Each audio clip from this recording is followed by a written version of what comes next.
Yokohama B Corsairs versus Fighting Eagles Nagoya. Kumusta mga idol?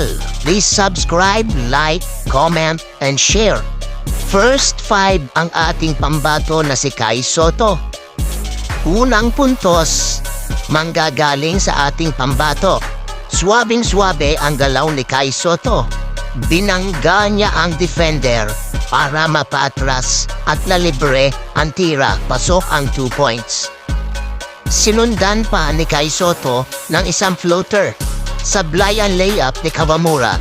Buti nakuha ni Kai Sotto ang rebound. Tapos na-convert niya sa floater, pasok ang 2 points.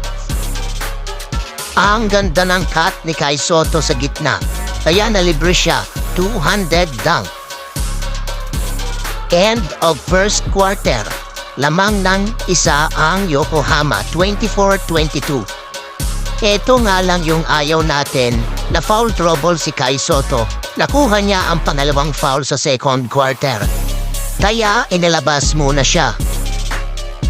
Maganda ang opensa ng Nagoya. Kumana ang mga import ng Fighting Eagles Nagoya sa pangunguna ni Luke Evans. Natapos ang second quarter, lamang na ang Fighting Eagles Nagoya, 38-32.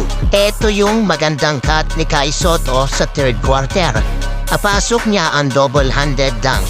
End of third quarter, lamang pa rin ang Fighting Eagles, 58-48. Fourth quarter, still no Kai Sotto. Talagang magagaling ang mga import ng Nagoya. Minamamalang nila ang paint. Under 5 minutes ng fourth quarter, ipinasok si Kai Sotto. Magandang depensa ang binigay ni Kai Sotto, pero talagang naiipasok pa rin ng Nagoya. Hindi na nagawang makahabol ng Yokohama, kaya sa huli panalo pa rin ang Fighting Eagles Nagoya. Final score 90-83. Thank you for watching mga idol.